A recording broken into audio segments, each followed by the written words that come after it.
Alors, le sujet de ce soir, c'est s'installer dans la présence.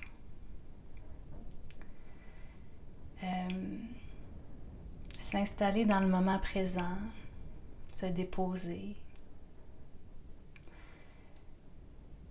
être comme le chat, hein, qui est juste un chat, qui est juste là, il ne se pose pas de questions, il est ici.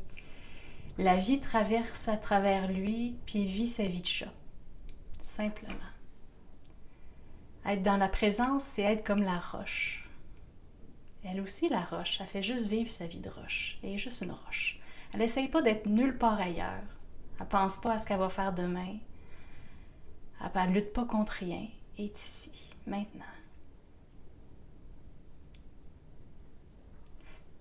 Pourquoi nous, comme humains, c'est si difficile d'être humain?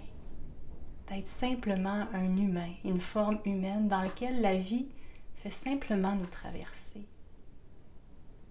Comme la roche, comme le chat.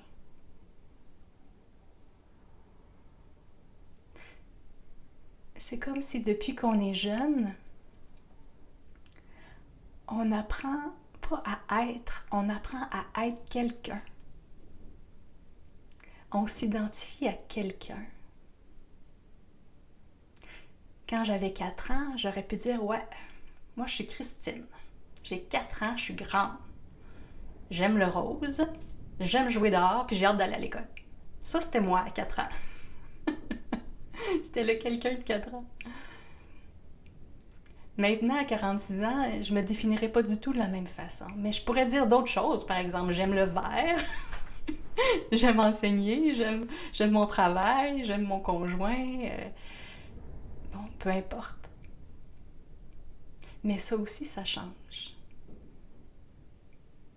On est habitué de s'identifier à des caractéristiques qui sont en constant mouvement. Que ce soit nos pensées, que ce soit nos conditionnements, même notre personnalité, nos croyances.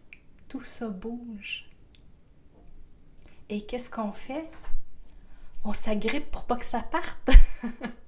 Si je m'identifie à mon corps, que ma valeur est dans mon corps, ben quand je vieillis, je commence à m'agripper à quelque chose. Peut-être que ma valeur commence à diminuer. Peut-être que je commence à devenir angoissée. Peut-être que je pense à la mort puis je me dis « Wow, c'est la fin. » Donc j'essaie de m'agripper à ce que je peux pour pas me perdre. Pour pas perdre ce que je crois être moi. Donc, qu'est-ce qu'on fait quand on s'agrippe? On n'est plus dans le moment présent. On essaye de retenir quelque chose. On essaye d'avoir un contrôle sur les choses. Si je m'identifie à mes émotions, puis je vis des émotions difficiles, je me mets à pédaler pour trouver une solution à mes émotions. Je ne suis plus dans le moment présent.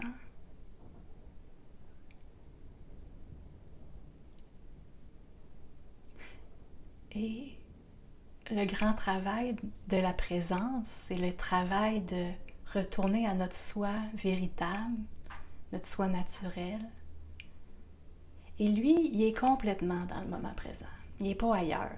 On a beau chercher partout, on a beau faire plein de stages, courir partout, faire plein de formations pour essayer de trouver notre soi. Hein? Il est déjà là. Il est déjà là. Il est tout là. C'est juste qu'on ne le voit pas. On est habitué à porter notre regard sur tout le reste.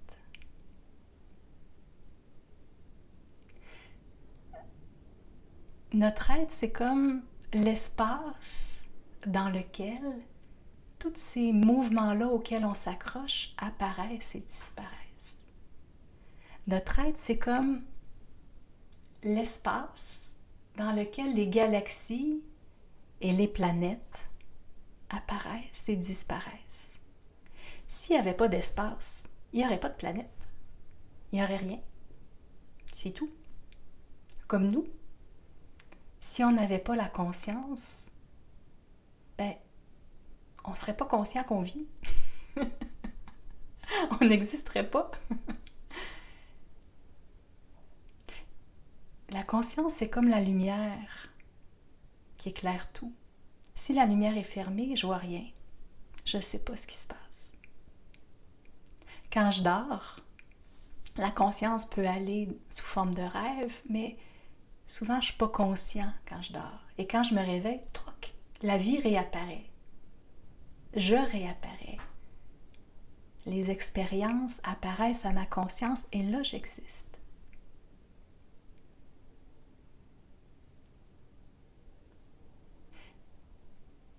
C'est l'espace le plus fondamental de ce qu'on est.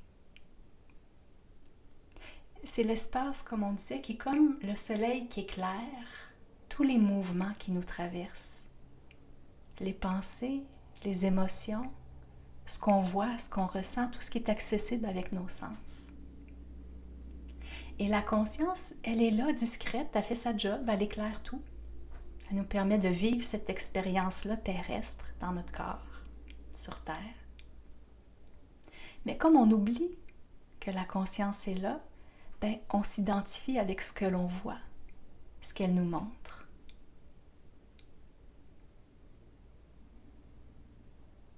C'est ce qu'on est habitué de faire.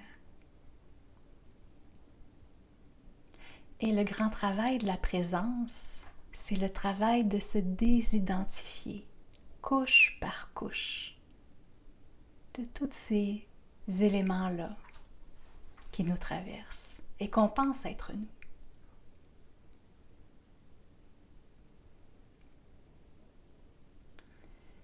Il y a plusieurs façons de faire ça. Quand on commence un chemin spirituel, un chemin vers le retour vers nous-mêmes, vers l'éveil, si on veut, souvent on commence par méditer, puis maudit que c'est difficile. Ça n'arrête pas de bouger dans tous les sens. On part d'un bord, on part de l'autre. On a l'impression d'être une petite feuille au vent. Ça fait ça pour tout le monde, hein? On est tous pareils. Et le premier des mouvements, c'est continuellement revenir, lâcher.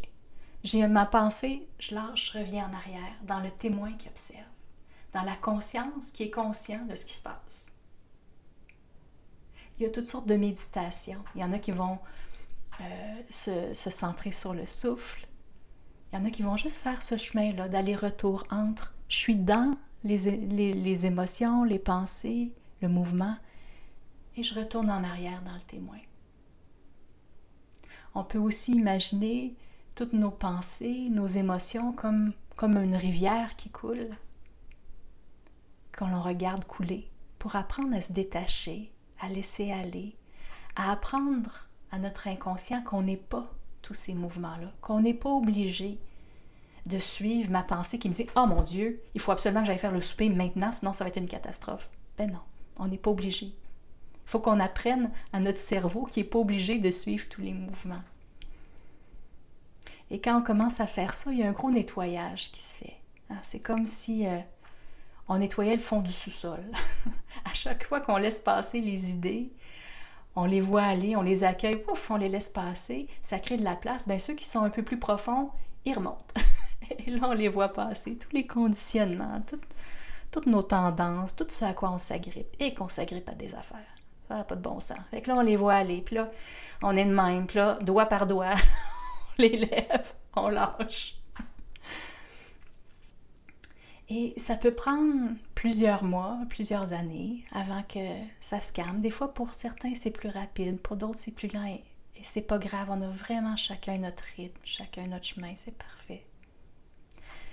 Et à un moment donné, le rythme commence à ralentir. On est plus capable de lâcher. On est plus capable de se désidentifier tranquillement de tous ces mouvements-là. Et l'espace se crée. Et c'est quoi cet espace-là? C'est l'espace de la présence. On commence à toucher à l'espace de la présence ou de la conscience qui est notre soi un peu plus profond. Et quand on commence à voir ça, ce qu'on peut faire, c'est comme si notre caméra, notre focus, notre attention, à se promener. Ah, regardons ça, j'ai telle pensée. Ah, regardons ça, j'ai telle émotion. Ah, regardons ça, j'ai telle sensation dans mon corps. Et là, notre attention, elle se promène, elle focus. Et qu'est-ce qui se passait si on faisait un 180 degrés à notre attention? Qu'on allait regarder ce qui regarde. On peut juste prendre quelques minutes pour le faire si vous voulez. Juste fermer les yeux, vous déposer en vous et juste observer les pensées qui sont là en ce moment.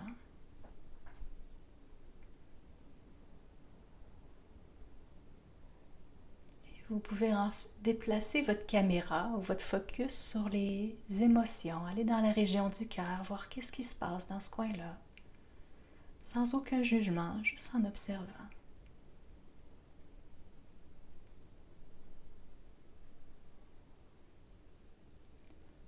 Vous pouvez observer ensuite ce qui se passe dans votre corps, mettre le focus sur l'ensemble du corps.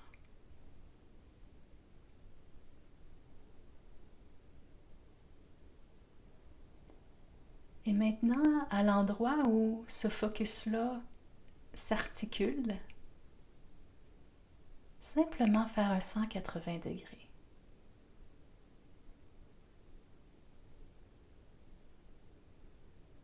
Et juste observer.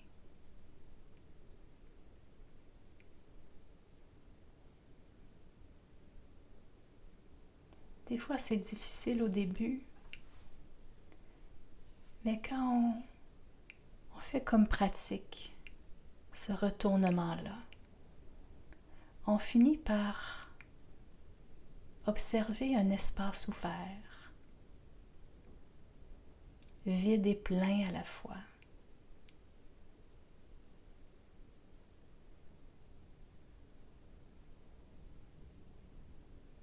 Un espace moelleux, accueillant, complètement ouvert, sans forme, sans limite.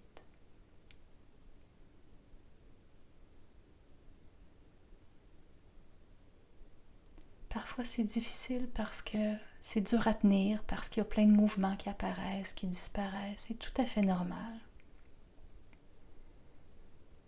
Mais plus vous faites ce type de pratique-là, plus vous apprivoisez votre soi.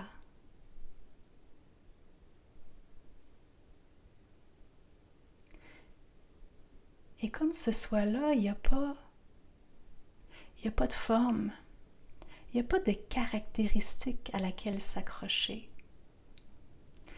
C'est pas facile d'y rester. Il y a toutes sortes de résistances qui apparaissent. Il y a toutes sortes de peurs qui apparaissent. Si je délaisse ce que je crois être moi, qu'est-ce que je vais être?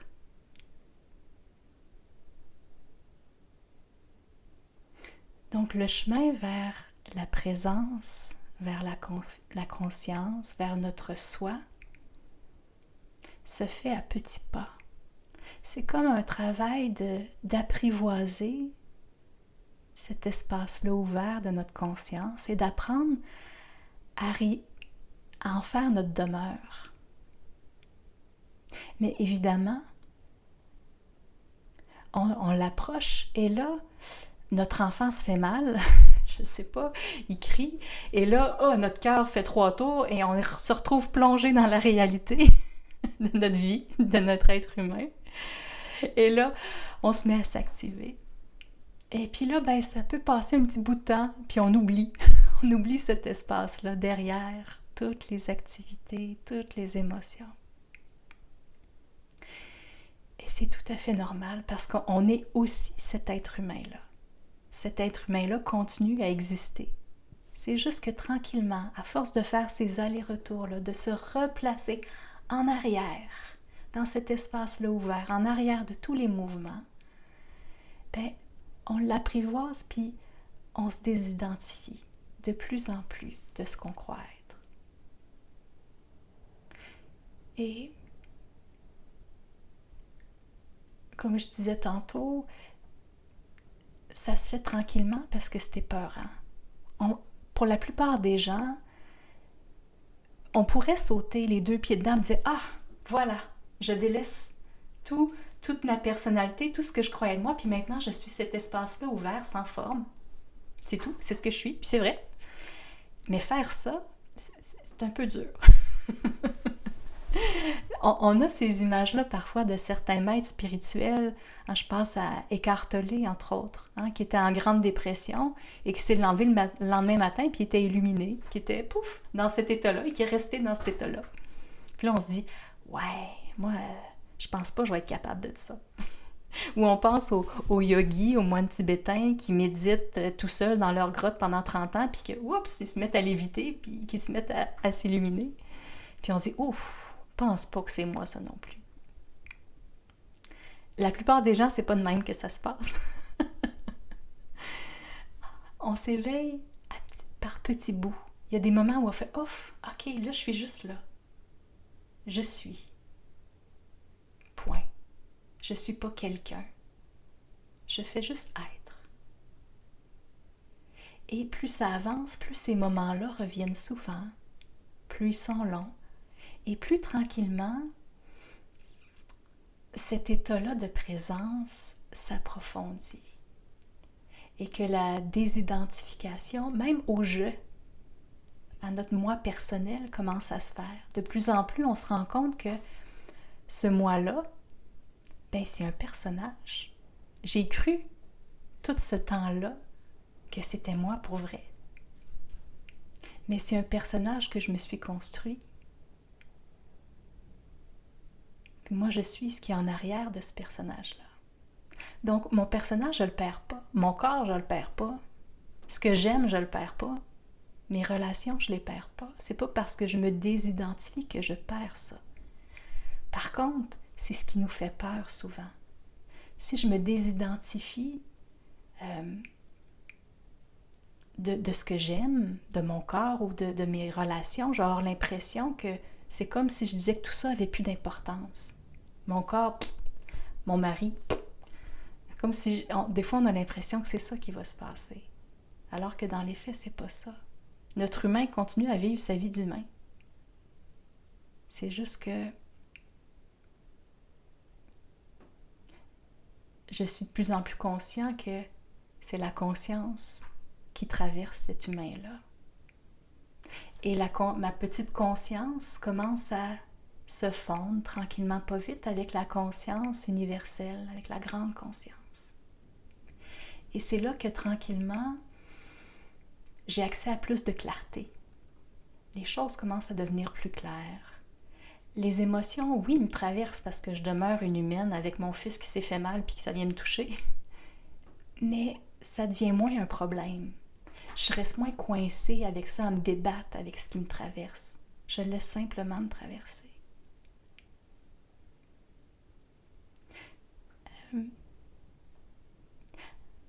Plus on avance vers notre soi naturel,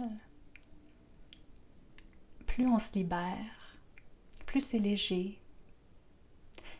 Mais avant, j'ai envie de dire avant l'éveil, mais en même temps, l'éveil n'est pas nécessairement un moment blanc dans le temps. Il y a un moment avant, il y a un moment après. Non, c'est une progression et ça n'arrête jamais.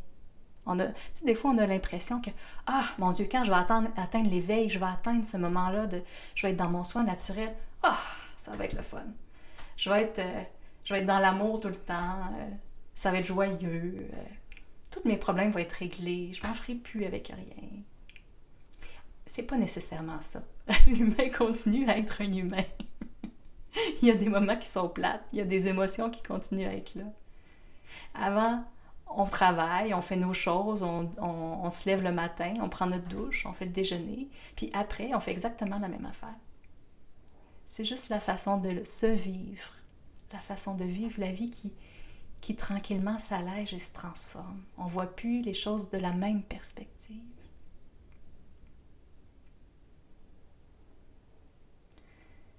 Et je trouvais ça important de nommer ça aujourd'hui parce que je sais que souvent on court après quelque chose. Moi, la première. J'ai couru en masse. Et on a l'impression que d'atteindre ça va changer tellement de choses. Mais ça, cette conscience-là, elle est déjà là. Elle est déjà toute ouverte, toute présente, toute éveillée. Hein? Atteindre l'éveil, c'est pas tout à fait réel parce que la conscience, elle est déjà éveillée en chacun de nous et nulle part ailleurs qu'ici. C'est juste que tranquillement, on enlève les voiles d'identification pour qu'elle se révèle à nous. Puis, plus elle se révèle, plus on vit à partir d'elle, plus ça s'intègre, ça s'approfondit et ça continue à se transformer. C'est un magnifique chemin qui finit pas.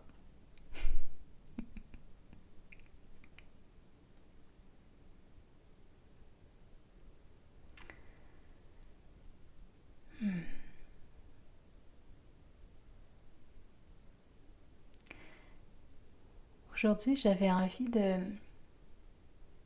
vous parler de ça, juste pour qu'on puisse assouplir un peu notre vision du chemin, qu'on puisse la rendre quelque chose de concret puis d'accessible parce que ce l'est. Avant, c'était peut-être moins accessible de retourner à notre soi réel, authentique, de s'éveiller. Maintenant, avec Internet, on a accès à tellement de formations, à tellement d'informations partout.